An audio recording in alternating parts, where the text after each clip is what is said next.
আসসালামু আলাইকুম, আশা করি সবাই ভালো আছেন। আজকে একটা বড় ঝুড়ি নিয়ে বেরোইছি। আজকে অনেকগুলা লাল শাক উঠাইয়াম। তো এইদিকে আমার বাগানে এই যে জায়গাটার মধ্যে আগে চুলা ছিল, এখন এই জায়গাটার মধ্যে হলো লাল শাক লাগাই দিছিলাম। যেহেতু বর্ষাকালে তেমন একটা ফুল হয় না, তো এই জায়গাটার প্রতি রাখলাম না, এই জায়গাটার মধ্যে লাল শাক ফলাইছিলাম আর কত সুন্দর হয়েছে।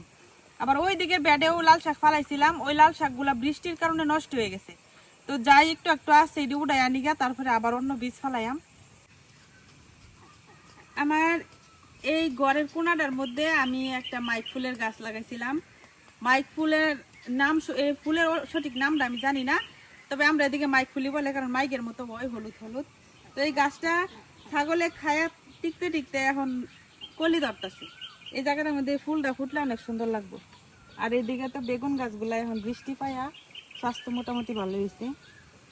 আর এই যে এই ব্যাডের মধ্যে লাল শাক লাগাইছিলাম, তো বৃষ্টিতে লাল শাক সব নষ্ট হয়েছে। এখন যে কয়েকটা আছে এগুলো উঠাই নিলাম। এটা তো ডেঙ্গা ডেঙ্গা দিতে হোক। এই যে কত লাল শাক যে নষ্ট হইল, বৃষ্টি পাইয়া খুব তাড়াতাড়ি লাল শাক বাড়ছিল, কিন্তু টিকলো না।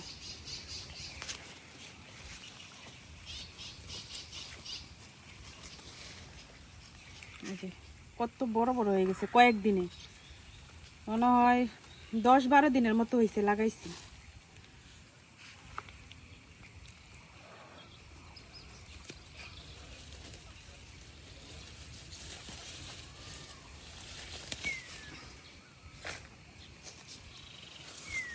এই যে এগুলা আবার ডাটা, এটি হচ্ছে বড় ডাটা, যেগুলা এটি উড়াইতাম না, এই ডাটা দিয়ে বড় হইব না।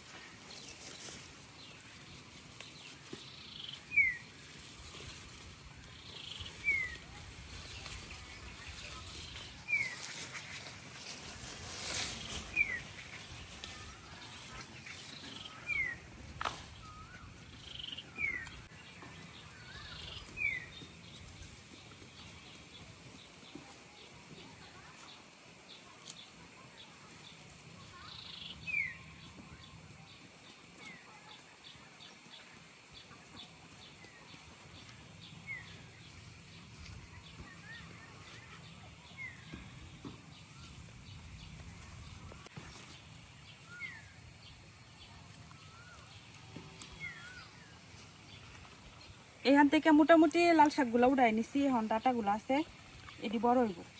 আর এইদিকে ডাটা লাগাইছিলাম, তো এখানে কিন্তু 3 রকমের ডাটার বীজ ফেলাইছি। একটা হইতেছে পাতা সহ সম্পূর্ণ লাল, আরেকটা হইতেছে শুধু সাদা আকাগুড়া, আরেকটা হইতেছে উপরের পাতাগুলা সাদা কিন্তু ভিতরে ডাটাগুলা লাল।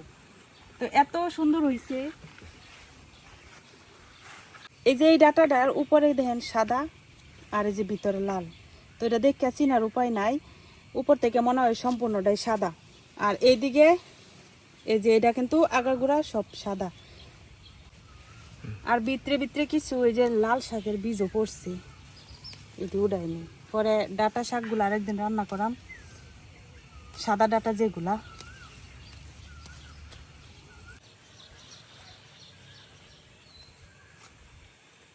বর্ষাকালে যত সবজি লাগাইছি সবচেয়ে সুন্দর হয়েছে এই ডাটাগুলো।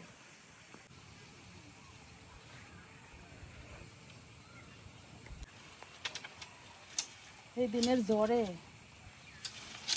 সব এলোমেলো হয়ে গেছে। এই যে বরবটি গাছটা ছুডো, তারপরে দেখেন মাশাল্লাহ কত বড় বড় বরবটি হয়েছে। এই যে বরবটি গুলার সাইজ দেখেন কত বড়, মাপলে পুরা 2 হাত, মানে যে কোন পর্যন্ত কোনি থেকে মাপলে 2 হাত।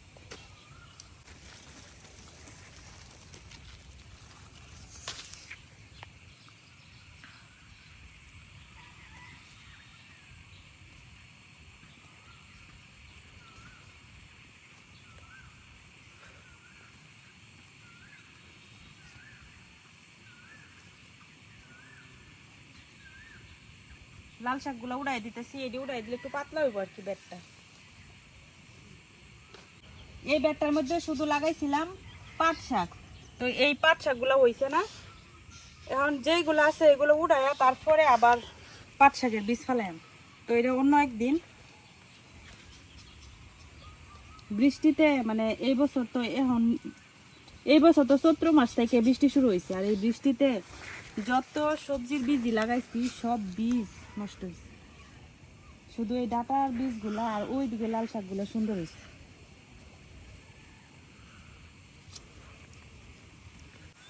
তো এইদিকে লাল শাকগুলো উঠানো শেষ, এখন হলো ঘরের সামনে যে লাল শাক লাগাইছিলাম ওইখান থেকে উঠাই না।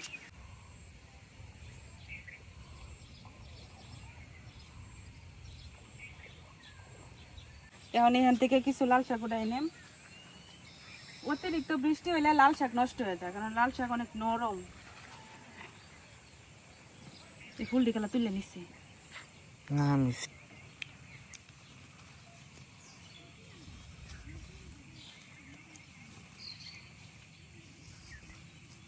লাল শাক আমার অনেক পছন্দ, আর লাল শাক খুব তাড়াতাড়ি খাওয়া শেষ করন লাগে।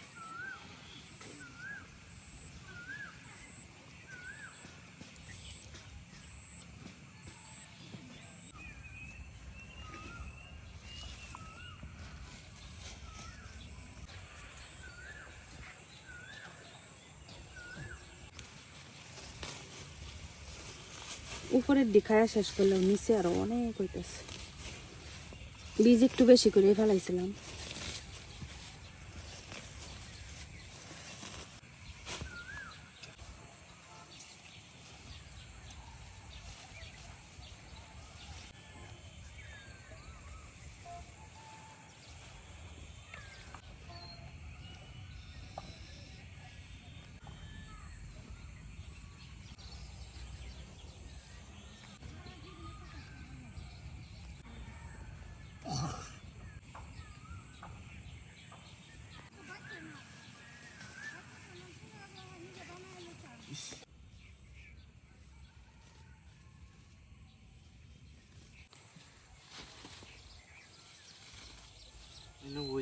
অনেক দেখো তোলে শুরু তারও বাপ নাই বড্ডি খেয়ালে চুটি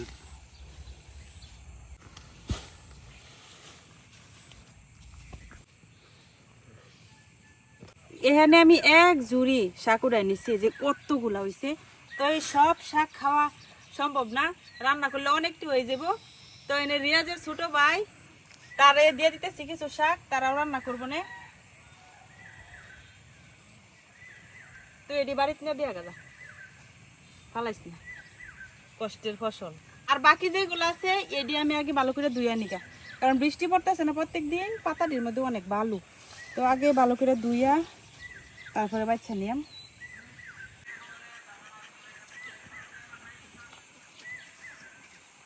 শাক সবজি উড়াইতে অনেক ভালো লাগে, রান্না করে খাওয়ার চাইতে আমার উড়াইতে অনেক বেশি ভালো লাগে।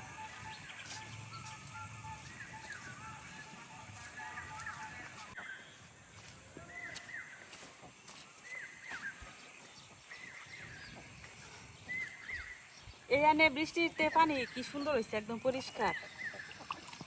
একটু খাইলা মজা লাগছে মনে হয়। একটু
আমার এনে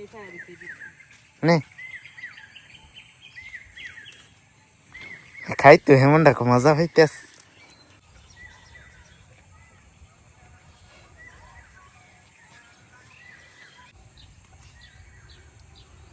শাকগুলা একবারে নরম, এই যে ডাটা সহ নিতেছি, শুধু গুড়ির অংশটা ফেলাই দেম আর কি।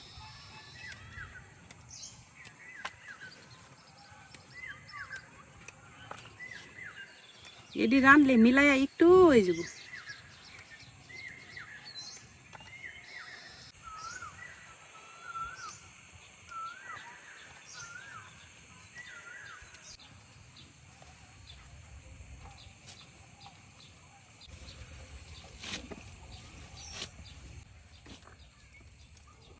এখন কড়াই দিয়ে দিতেছি, প্রথমে একটু মজাই নিয়াম।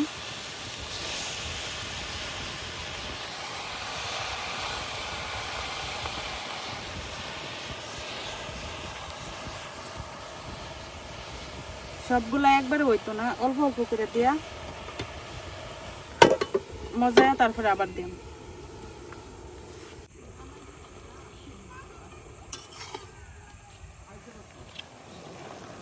প্রথমে কড়াইয়ের মধ্যে আর জায়গায় হইতেছিল না, আর এখন অল্প একটু হয়ে গেছে। তো এটা আরো মজবো। এই যে পানিটা আছে, এই পানিটা সম্পূর্ণ শুকাই নিয়ে আমি একদম সিদ্ধ করতে করতে, তাহলে দেখা যাবে যে পানিটাও ফালানো লাগলো না, আর শাকটাও খুব সুন্দর করে সেদ্ধ হয়ে গেল। দিয়ে দিতেছি অল্প একটু লবণ, তাহলে তাড়াতাড়ি সিদ্ধ হয়ে যাবে।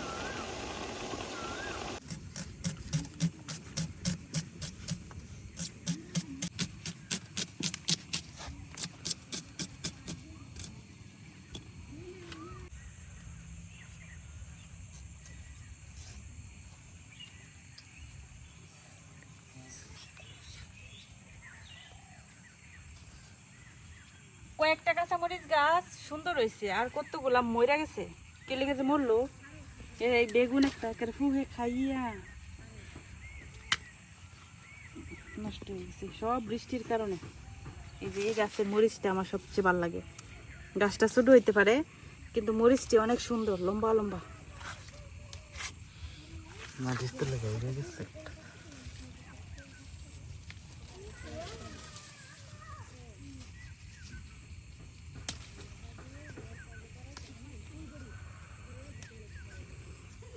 দেখেন কত লম্বা লম্বা মরিচের সাইজ। গাছটা ছোট কিন্তু মরিচগুলো সুন্দর। আরো কয়েকটা গাছের মধ্যে মরিচ আছে, এটা একটু জাল কম আর কি, হাইব্রিড মনে হয়। আর এদিকে আমার কালো মরিচের গাছেও মরিচ ধরতেছে, জাম মরিচ কয় আর কি আমরা এদিকে এদিকে। তো এনে আমি অনেকগুলা কালো মরিচের গাছই লাগাইছি। এই জন্য একটা আছে, আল্লাহ মরিচ নিচে পড়ে রয়েছে। ছোট্ট একটা গাছ, কিন্তু দেখেন গুড়ার থেকে আগা পর্যন্ত কি পরিমাণ মরিচ হয়েছে, মাশাআল্লাহ, একদম মরিচ ঝুঁকে হয়ে রয়েছে।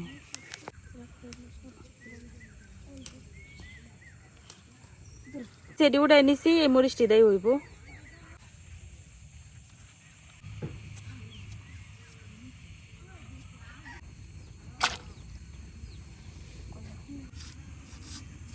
মরিচটি ভিতরে একদম কষিয়ে যায়।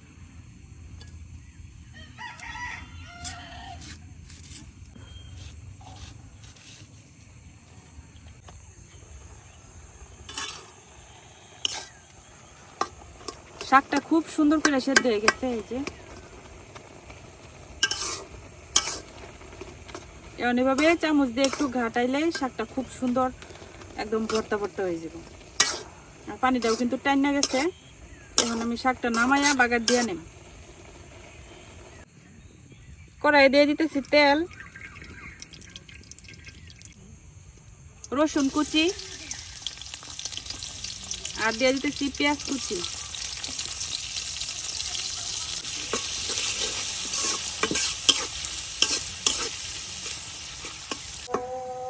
পেঁয়াজ রসুনটা ভাজা হয়ে গেছে, এখন আমি শাকটা দিয়ে দেব।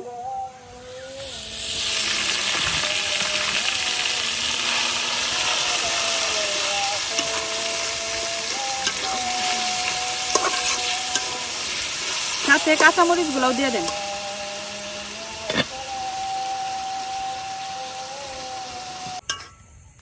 এদিকে আমার লাল শাকটা হয়ে গেছে। এই যে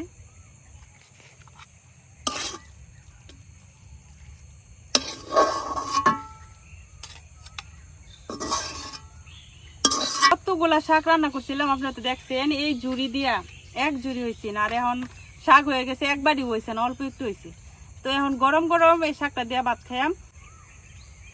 আমরা বাদ বাসন মাসুন নাই গো, আমরা পাতার মধ্যে রাখনি। এটাই